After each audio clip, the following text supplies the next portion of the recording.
Rivers State House of Assembly transmits notice of gross misconduct against Governor Fubara. Welcome to Misconduct Media. If this is your first time viewing our channel, kindly subscribe, like and share our videos. It appears the hen is coming home to roost. The Rivers State House of Assembly has transmitted a notice of gross misconduct against Governor Siminalayi Fubara and Deputy Governor Ngozi Odu. The Assembly also resolves to publish the notices on the pages of at least 3 national newspapers. While we await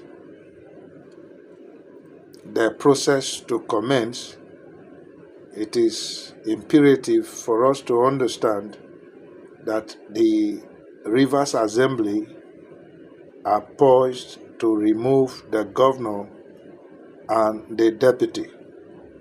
However, the process for impeaching a state governor in Nigeria is a very serious matter. It is serious not simply because it amounts to effectively sacking the number one citizen of the state in question, but also because it amounts to reversing the decision of a majority of the citizens of that state who have placed the governor in that office for a stated term by voting for the governor in the gubernatorial elections of that state.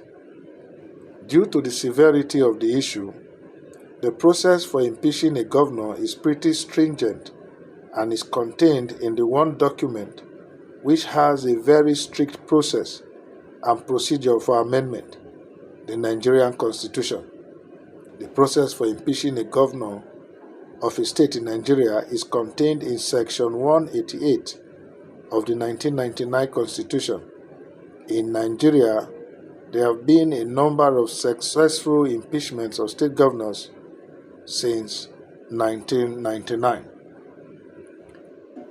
There are steps, as was noted by a lawyer who said the first step, a notice of any allegation in writing alleging gross misconduct on the part of the governor. And this is what the assembly members have just done. This notice must be signed by not less than 1/3 of the members of the State House of Assembly and is presented to the Speaker of the State House of Assembly. Gross misconduct is defined by the Constitution as a grave violation or breach of the provisions of this Constitution or a misconduct of such nature as amounts, in the opinion of the National Assembly, to gross misconduct. The second step, the Speaker of the State House of Assembly must within 7 days serve the governor of the state and each member of the State House of Assembly with a copy of the notice of allegation. Step 3, the governor has a right of reply. He or she does not have to reply, however, and any such statement in reply to the allegation must be served on each member of the State House of Assembly. Step 4, within 14 days of the presentation of the notice to the Speaker of the State House of Assembly, the State House of Assembly shall resolve by motion, without any debate, whether or not the allegation shall be investigated. This motion needs to be passed by at least 2/3 majority of all members of the State House of Assembly. Step 5, if the motion fails to reach the required majority, the process immediately stops and no further action will be taken. However, if the required majority is obtained and the motion is passed, then the Speaker of the State House of Assembly will, within 7 days of the passing of the motion, request the Chief Judge of the state to appoint a panel of 7 persons who, in his opinion, are of unquestionable integrity to investigate the allegations. The members of the panel cannot be members of any public service, legislative house, or political party. Step 6.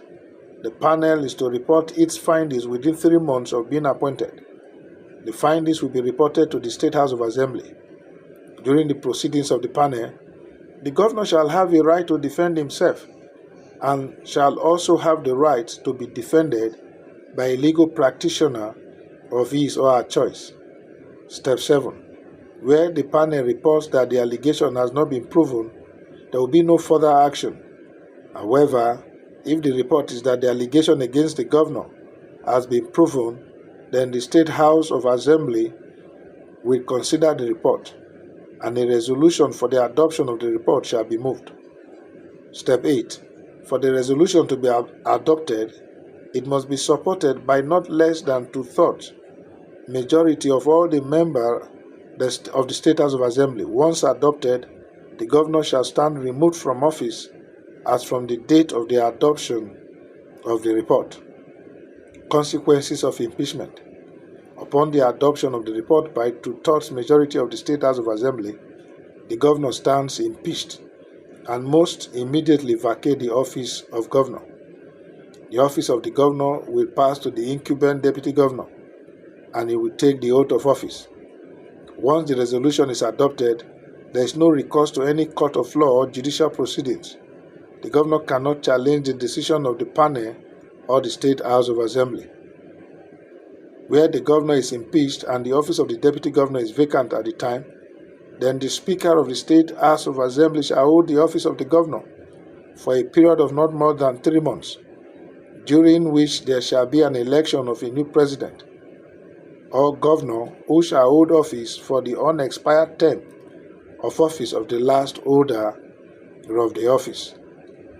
Although, once the impeachment resolution is passed, the impeachment cannot be normally challenged. However, recent court cases have established that the clear position of the law, the courts are empowered to determine the legality or otherwise of the process leading up to the removal of the elected official. In other words, though the impeachment can be challenged in court, the process leading up to the impeachment can be challenged in court. You can therefore see that what the House of Assembly has started is not for feeble minds. Will they be able to pull through, or will Governor Fubara and his deputy Ngozi Odu fight back and reverse what is intended to befall them? Only time will tell. What is your take on this?